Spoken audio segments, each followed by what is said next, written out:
আমরা আল্লাহ পাক রব্বুল আলামিনের দরবারে অসংখ্য অগণিত শুকরিয়া আদায় করি যে আল্লাহ তাআলা রব্বুল আলামিন আজকে পবিত্র জুমার দিনে আপনাকে আমাকে জুমার নামাজে আসার তৌফিক দান করলেন।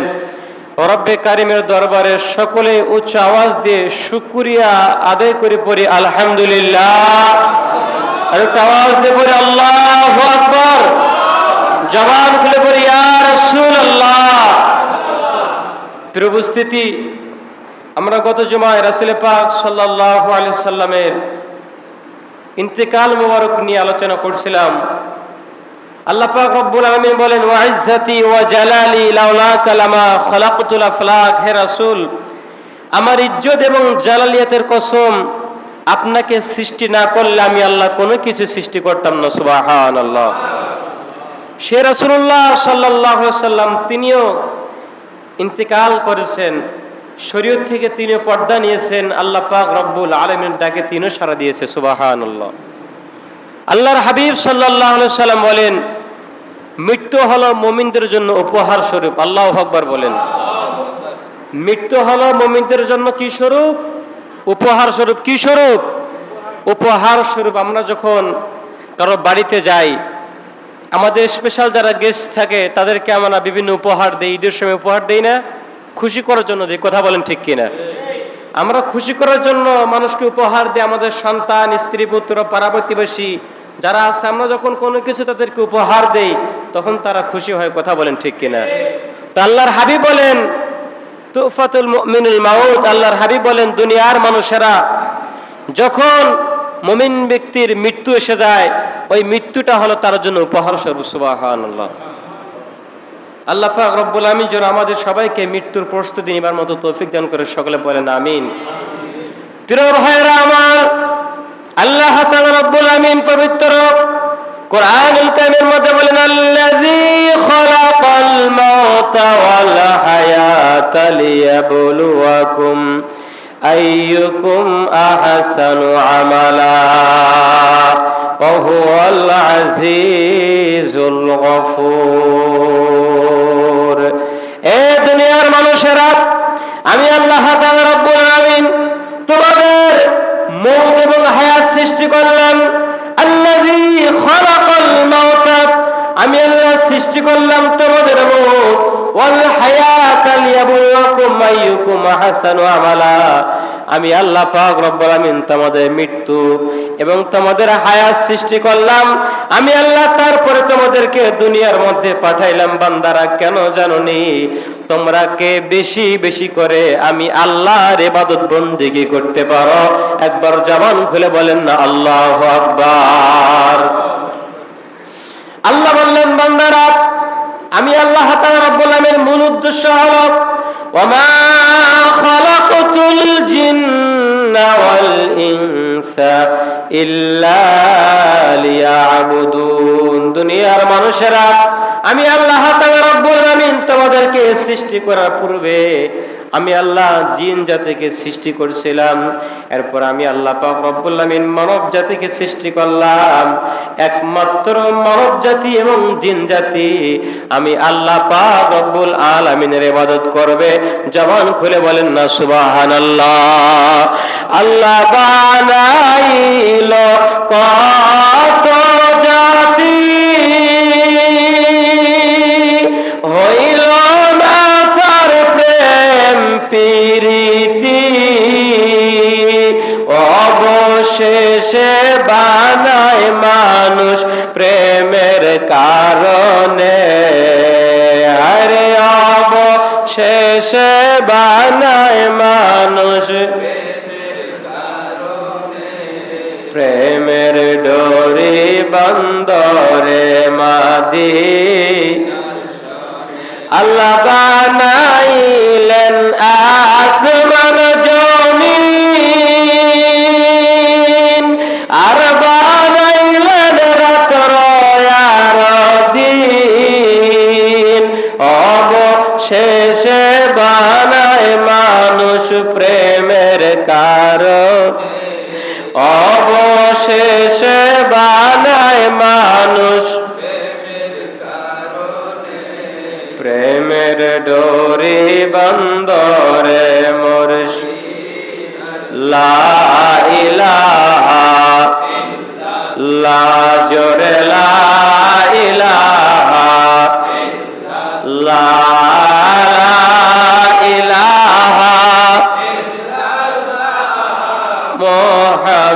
মুহাম্মদ। প্রিয় ভাইরা আমার, আল্লাহ বললেন, দুনিয়ার মানুষেরা, আমি আল্লাহ পাক রব্বুল আমিন তোমাদেরকে ইবাদতের জন্য সৃষ্টি করলাম। রাসূলুল্লাহ সাল্লাল্লাহু আলাইহি সাল্লাম যে পদ্ধতি দেখাইছেন, যেভাবে জীবন গঠন করতে আমাদেরকে নির্দেশ দিয়েছেন, ওই রকম ভাবে যদি রাসূলুল্লাহ সাল্লাল্লাহু আলাইহি সাল্লামের সুন্নাত অনুযায়ী যদি আমরা জীবন গঠন করতে পারি, আমরা ওইভাবে যদি জীবন পরিচালনা করতে পারি, আমাদের সাংসারিক জীবন, আমাদের যতটা হায়াত আমরা পাবো, যতদিন পর্যন্ত হায়াত আমরা পারবো, এই দিনগুলো যদি আল্লাহর হাবিব সাল্লাল্লাহু আলাইহি সাল্লাম যেভাবে আমাদেরকে চলতে বলেছে ওইরকম ভাবে যদি চলতে পারি, ওইরকম ভাবে যদি হাঁটতে পারি, ওইরকম ভাবে ঘুমাইতে পারি, ওইরকম ভাবে যদি খাইতে পারি, ওইরকম ভাবে যদি কথা বলতে পারি, প্রত্যেকটা ক্ষেত্রে, প্রত্যেকটা মুহূর্তে মুহূর্তে আমার আল্লাহ পাক রব্বুল আমিন আপনার আমার আমলনামার মধ্যে ইবাদত পরিমাণ সব দান করে দিবে। সুবহানাল্লাহ। আল্লাহ বললেন, কুল্লু নাফসিন যায়িকাতুল মাউত। ও দুনিয়ার মানুষেরা, আমি আল্লাহ পাক রব্বুল আলামিন তোমাদেরকে দুনিয়াতে পাঠাইলাম, আমি আল্লাহ তোমাদেরকে জানাই দিলাম রে, তোমাদের যাদের মধ্যে জীবন আছে, যত জিনিসের মধ্যে জীবন আছে রে দুনিয়ার মানুষেরা, প্রত্যেককে একদিন মৃত্যুর পেয়ালা পান করতে হবে। আওয়াজ দিয়ে বলেন, কথা ঠিক না ঠিক? একদিন মাটির ভিতরে হবে ঘর রে মন আমার, কেন বাঁধো দালান রে ভাইরা আমার। আল্লাহর হাবিব সাল্লাল্লাহু আলাইহি সাল্লাম সর্বশ্রেষ্ঠ নবী, সর্বশ্রেষ্ঠ বড় রাহমাতুল লিল আলামিন, যার কোনো তুলনা নাই। আল্লাহর হাবিব সাল্লাল্লাহু আলাইহি সাল্লামের ইন্তেকালের কয়েকদিন আগে ভীষণ অসুস্থ হয়ে পড়লেন। আল্লাহর হাবিব সাল্লাল্লাহু আলাইহি ওয়াসাল্লামের কাছে জিবরাইল আলাইহিস সালাম এসে বললেন, ইয়া রাসূলুল্লাহ, ইয়া হাবিবাল্লাহ, আপনার কি অবস্থা? হে আল্লাহর রাসূল, আমার আল্লাহ সবকিছুই জানেন। নবী গো, আমার আল্লাহ পাক রব্বুল আলামিন আপনাকে সালাম দিয়েছে। সুবহানাল্লাহ। ওরে পর দরুদ নবী মুস্তাফায়ে গো, সময় যায়, পর দরুদ নবী মুস্তাফা। আল্লাহ পাক রব্বুল আলামিন ইয়া রাসূলুল্লাহ আপনাকে সালাম দিয়েছেন। ইয়া রাসূলুল্লাহ, আপনি আল্লাহ পাক রব্বুল আমিনের সালাম গ্রহণ করুন। ইয়া রাসূলুল্লাহ, আমি জিবরাইলের সালাম গ্রহণ করেন। আমার আল্লাহ সবকিছু জানেন। ইন্নাল্লাহা আলিমুম বিযাতিস সুদূর, আমার আল্লাহ অন্তরের খবর জানে। হুয়াল আউয়ালু ওয়াল আখিরু ওয়াল যাহিরু ওয়াল বাতিন, আমার আল্লাহ আউয়াল, আমার আল্লাহ আখির, আমার আল্লাহ জাহির, আমার আল্লাহ বাতিন, আমার আল্লাহ পাক রব্বুল আলামিন সকল খবর রাখে। সুবহানাল্লাহ। আমার আল্লাহ পাক রব্বুল আলামিন বললেন, জিবরাইল আমার বন্ধুর কাছে যাবা, বন্ধুকে জিজ্ঞাসা করবা কয়েকদিন যাবত তিনি অসুস্থ। জিবরাইল রে, আমার বন্ধুকে জিজ্ঞাসা করবা আমার বন্ধু কেমন আছে। সুবহানাল্লাহ। শ্রেষ্ঠ নবী দিলাম রে তরিয়ে নিতে রজাহাসরে, পথ না ভুলি তাই তো দিলে পাক কোরআনের বাণী। খোদা তোমার মেহের সুন্দর ফল, সুন্দর ফুল, মিঠা নদীর পানি। খোদা তোমার মেহের, তুমি কত দিলে রতন, ভাই বেরাদার পুত্র স্বজন। খুদা পেলে অন্ন যোগাও, মানি চাই না মানি খোদা, তোমার মেহের শ্রেষ্ঠ নবী দিলাম রে, তরিয়ে নিতে রাজা সরে, পথ না ভুলে তাই তো দিলে পাক কোরআনের বাণী খোদা, তোমার মেহের আল্লাহুম্মা সাল্লি আলা সাইয়্যিদিনা মাওলানা ওয়া আলা আলি সাইয়্যিদিনা মাওলানা। রে ভাইরা আমার, প্রিয় উপস্থিতি কবি মনোযোগ লাগান। জিবরিল বললেন, ইয়া রাসূলুল্লাহ, আমার আল্লাহ আপনার খবর জানতে চেয়েছেন। নবী গো, আপনার পবিত্র জবান থেকে আমার আল্লাহ খবর শুনতে চেয়েছেন, আপনি কেমন আছেন গো নবীজি? ইয়া রাসূলুল্লাহ, ইয়া হাবিবাল্লাহ, নবী গো, আমি আজকে একা একা আসি নাই, সাথে আমি আজরাইলকে নিয়ে আসছি। ইয়া রাসূলুল্লাহ, এমন একজন ফেরেশতাকে নিয়ে আসছি, যেই ফেরেশতা পৃথিবী শুরু থেকে এই পর্যন্ত কোটি কোটি কোটি কোটি জিন ইনসান অনেক প্রাণী তিনি জীবন কবজ করেছেন, অনেক মানুষের রূহ নিয়ে গেছেন। ইয়া রাসূলুল্লাহ, কোনো পারমিশন লাগে নাই। ইয়া রাসূলুল্লাহ, কাউকে বলে নাই গো নবীজি। ইয়া রাসূলুল্লাহ, আপনার পর থেকে কিয়ামত পর্যন্ত যত মানুষ ইন্তেকাল করবে, যাহা ইন্তেকাল করবে না কেন গো নবীজি, ইয়া রাসূলুল্লাহ, ইয়া হাবিবাল্লাহ, কিয়ামত পর্যন্ত, কিয়ামত পর্যন্ত ইয়া রাসূলুল্লাহ, এই মালাকুল মউত কাউকে প্রশ্ন করবে না।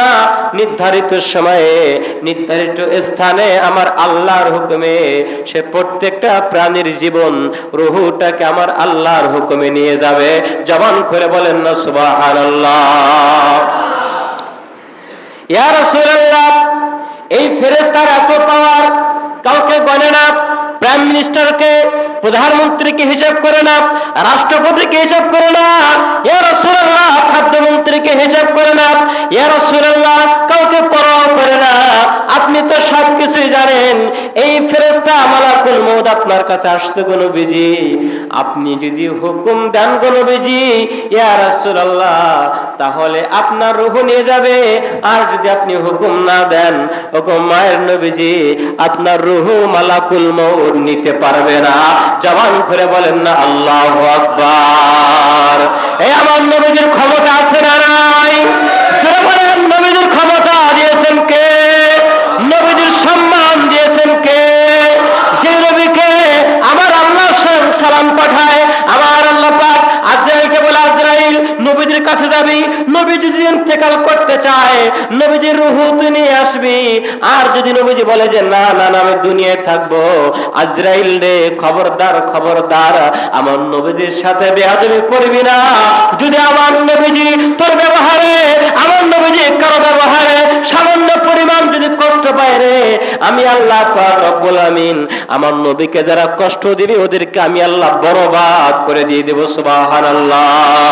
রহমাতাল লিল আলামিন, আপনি উম্মতের জামিন, হায়রে রহমাতাল লিল আলামিন, আপনি উম্মতের জামিন, গুনাহগারের অতি আপন জান নবীজি, আপনি আমার জীবনের, আরে আপনি আমার জীবনের জীবন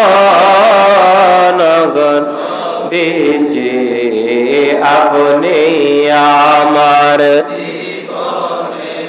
আমার নবী বললেন, রে জিবরাইল, ঠিক আছে আমি বললাম, ইয়া রাসূলুল্লাহ, আপনি যদি হুকুম দেন তাহলে আপনার রূহ নিয়ে যেতে পারবে, তাছাড়া পারবে না। নবীজি বললেন, যদি আমি হুকুম না দেই কি হবে? জিবরাইল আলাইহিস সালাম বলে, ইয়া রাসূলুল্লাহ, ইয়া নবী আল্লাহ, ইয়া হাবিবাল্লাহ, মায়ার নবীজি গো, ইয়া রাসূলুল্লাহ, আপনার যতদিন ইচ্ছা দুনিয়াতে থাকতে চান ততদিন পর্যন্ত আপনি নবী দুনিয়াতে থাকতে পারবেন। সুবহানাল্লাহ। এই ক্ষমতা, এরকম স্পেশাল পাওয়ার আল্লাহ পাক কাউকে দিবেন না, একমাত্র আমার নবীকে আমার আল্লাহ পাক রব্বুল আলামিন ভালোবেসে মুহাব্বত করে তাজিম দিয়ে সম্মান দিয়ে আমার নবীজির সম্মানকে আমার আল্লাহ উচ্চ করলেন। আমার আল্লাহ পাক রব্বুল আলামিন বললেন, লাকাদ কানা লাকুম ফি রাসূলিল্লাহি উসওয়াতুন হাসানা। দুনিয়ার মানুষেরা তোমাদের আইডল হলো, তোমাদের আইডল হলো, ও দুনিয়ার মানুষেরা তোমাদের আদর্শ হলো আমার নবী রাহমাতুল লিল আলামিন। আমার নবীকে যদি তোমরা ফলো করতে পারো, ওই নবীজির কথা মেনে যদি জীবন গঠন করতে পারো, আমার নবীজির দেখানো পথ অনুযায়ী যদি তোমরা জীবন পরিচালনা করে কবরে আসতে পারো রে, আমি আল্লাহ কবরে আসার সাথে সাথে তোমাদের কবরটাকে জান্নাতের বাগান বানিয়ে দেব। সুবহানাল্লাহ। প্রিয় ভাইরা আমার নবীজির ইন্তেকালের সময় আম্মা জান ফাতেমা রাদিয়াল্লাহু তাআলা কাঁদতে লাগলেন। তিনি কাঁদতেছেন আর বলতেছে, হায় কষ্ট, হায় কষ্ট, কত আমার বাবার কষ্ট হচ্ছে, আমার দয়াল নবীজির কতই না কষ্ট হচ্ছে। আমার নবীজি ইন্তেকালের পূর্ব মুহূর্তে ভীষণ অসুস্থ হয়ে গেলেন। যাই হোক, আলোচনা ওইদিকে পারাবো না। আল্লাহর হাবিব সাল্লাল্লাহু আলাইহি সাল্লাম তিনি যখন অসুস্থ হয়ে গেলেন, ভীষণ অসুস্থ যখন হয়ে গেলেন, তারপরও তিনি সাহাবীদের কাঁধে ভর দিয়ে দিয়ে তিনি নামাজ আদায় করার জন্য মসজিদে গিয়েছিল। আজকে আমরা যারা নিজেদেরকে নবীজির উম্মত বলে দাবি করি, নবীজির আশিক বলে দাবি করি, যদি 5 ওয়াক্ত নামাজ আদায় করতে না পারি, এই আশিক দাবি করার কোনো মূল্য নাই। কথা বলেন ঠিক কিনা? আজান কানে শুনিয়া কেমনে থাকো ঘুমাইয়া, নামাজের লাগিয়া তোর কি মোটো মায়া লাগে না, চিন্তা করে দেখো না কবরে কি যাইবা না, চিন্তা করে দেখো না কবরে কি। এই দুনিয়ার সবে পর, কবর তোমার আসল ঘর। এই দুনিয়ার সবে পর, কবর তোমার আসল ঘর। কেমনে সেথায় থাকবি রে তুই, শুধুই মাটির বিছানা, চিন্তা করে না কবরে কি যাইবা না, চিন্তা করে দেখো না কবর। আমার নবীজি ইন্তেকালের সময় মেজান ফাতেমা রাদিয়াল্লাহু তাআলা কান্নাকাটি করতে লাগলেন। নবীজি বললেন, ফাতেমা রে, আয় আয় আয় আমার কাছে আয় রে। নবীজি কানে কানে জানি কি বলল। ফাতেমা রাদিয়াল্লাহু তাআলা আনহা তিনি সঙ্গে সঙ্গে হাসা শুরু করে দিল। সুবহানাল্লাহ। আম্মা যান আশ্চর্য হয়ে গেলেন, রে ফাতেমা, এটা কেমন ধরনের আচরণ তোমার বাবা ভীষণ অসুস্থ, আমাদের দয়াল নবীজি ভীষণ অসুস্থ, সবাই কান্নাকাটি করে, তুমি কেন হাসো রে? কি এমন কথা তোমাকে আমার দয়াল নবীজি বলল? আম্মা জান ফাতেমা বলে, দুনিয়ার মানুষেরা রে, আমার নবীজি বলল, ফাতেমা রে, আমার ইন্তেকালের পরে আমার পরিবার থেকে সর্বপ্রথম তুমি ইন্তেকাল করে আমার কাছে অতি তাড়াতাড়ি চলে আসবা। সুবহানাল্লাহ। নবীজি ইন্তেকাল মুবারকের সময় যখন রূহটা নিয়ে যাবেন, অসংখ্য ফেরেশতা আমার আল্লাহর হুকুমে মালাকুল মউতের সঙ্গে আসছিল। এমন একটা রূহ তেনারা নিয়ে যাবেন, এরকম রূহ পৃথিবীতে আমার আল্লাহ দ্বিতীয়টাকে তৈরি করেন নাই। এই পবিত্র রূহ আজরাইল সাল্লাম যখন আমার নবীজির রূহটা নেবার জন্য তিনি বুকের মধ্যে হাত দিলেন, আমার নবীজি কষ্ট অনুভব করতে লাগলেন। নবীজি বলতেছে, আজরাইল রে, মালাকুল মউত, আমি কয়েকদিন যাবত ভীষণ অসুস্থ রে, এত কষ্ট তুমি আমাকে দিও না, তুমি একটু আসান আমাকে দাও। জিবরাইল বলতেছে, ইয়া রাসূলুল্লাহ, আল্লাহর কসম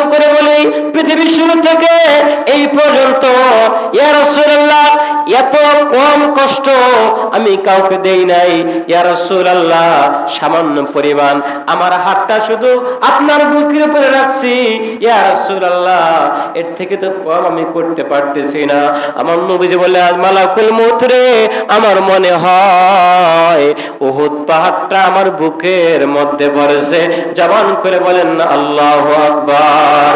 সাখারাতের বিছানাতে কি যে যন্ত্রণা, সাত সমুদ্রের পানি দিলেও তৃষ্ণা মিঠে না।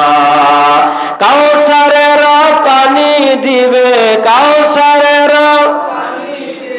শাহে মদিনা, মন যদি দিতে হয় নবী দিও, হায় রে ভালো যদি বাসতে হয় নবী তরানেওয়ালা, নবী বাঁচা আরে প্রাণের চেয়ে অধিক ভালো নবীকে বাস, মন যদি দিতে। রে ভাইরা আমার, নবীজির ইন্তেকাল মোবারকের সময় নবীজি বললেন, রে মালাকুল মউত, যত কষ্ট হয় আমাকে দিয়ে দাও, কিন্তু আমার উম্মত বড় দুর্বল রে, আমার উম্মত দুর্বল, আমার উম্মতকে তোমরা কষ্ট দিও না, আমার উম্মতকে তুমি কষ্ট দিও না। আমার আল্লাহ বললেন, ইয়া রাসূলুল্লাহ, চিন্তা করবেন না, যারা আপনার উম্মতের মধ্যে ঈমানদার হবে, নামাজি হবে, পরহেজগার হবে, যারা সুদ খাবে না, ঘুষ খাবে না, ইয়া রাসূলুল্লাহ, মিথ্যা বলবে না, চুগলখড়ি করবে না, বাটপারি করবে না, অন্যায় করবে না, অশ্লীল কাজ করবে না, ইয়া রাসূলুল্লাহ, ওদের জন্য সুসংবাদ, ইয়া আইয়াতুহান নাফসুল মুতমাইন্না ইরজিই ইলা রাব্বিকি রাদিয়াতাম মারদিয়া ফাদখুলি ফি ইবাদি ওয়াদখুলি জান্নাতি। ইয়া রাসূলুল্লাহ, আপনার উম্মতের মধ্যে যারা ঈমানদার হবে গো নবীজি, এদের রূহটা এমন ভাবে কবজ করা হবে, ইয়া রাসূলুল্লাহ, এরা মায়ের কোলে যেরকম ভাবে ছোট সন্তানগুলো ঘুম পাড়া অবস্থায় থাকে, সন্তানকে যে এরকম ভাবে মা জননী ঘুম পাড়ায়, ওই রকম ভাবে আমার আল্লাহ পাক রব্বুল আলামিন তার রূহটা নিয়ে যাবে। সুবহানাল্লাহ। নবীজির রূহ নিয়ে গেল। আজকে বলতেছে, আল্লাহ, এই রূহ আমি কোথায় রাখবো? লাহুতে গেলাম, মালাকুতে গেলাম, বিভিন্ন জায়গায় গেলাম রূহটা রাখার জন্য। আমার আল্লাহ বলতেছে, রে মালাকুল মউত, রে আজরাইল, আমার বন্ধুর রূহ রাখার মতো কোন স্থান আমি আল্লাহ তৈরি করি নাই। আমি আল্লাহ পাক রব্বুল আলামিন এমন কোন জায়গা তৈরি করি নাই যেই জায়গার মধ্যে আমার বন্ধুর রূহ মোবারক রাখা যাবে। যা যা যা, দেরি করিস না রে, আমার বন্ধুর দেহের মধ্যে আবারও তার রূহটা তুমি দিয়ে দাও। সুবহানাল্লাহ, আল্লাহু আকবার। আমাদের রেজাউল করিম আপনার ভাই কমে অঙ্গনের যারা আছে, রেজাউল করিম আপনার ভাই, তিনি একটা বক্তব্য দেখলাম, তিনি বলতেছে, আহলে সুন্নাত ওয়াল জামাতের আকীদা হলো নবীজির রূহ মুবারক আজরাইল সাল্লাম নিয়ে গেছে, নিয়ে যাবার পরে আমার আল্লাহর হুকুমে আবারও নবীজির দেহের মধ্যে রূহ মুবারক দিয়ে দেওয়া হয়েছে। সুবহানাল্লাহ। আমার নবীজি সশরীরে জিন্দা অবস্থায় বর্তমান তিনি মদিনা মুনাওয়ারায় আছে। কথা বলেন ঠিক কিনা? আল্লাহ পাক রব্বুল আলামিন যেন আমাদের সবাইকে পাঁচ ওয়াক্ত নামাজ জামাতের সহিত এবং দয়াল নবীজির পূর্ণাঙ্গ অনুসরণ করার মতো তৌফিক দান করে। সকলে বলেন আমিন।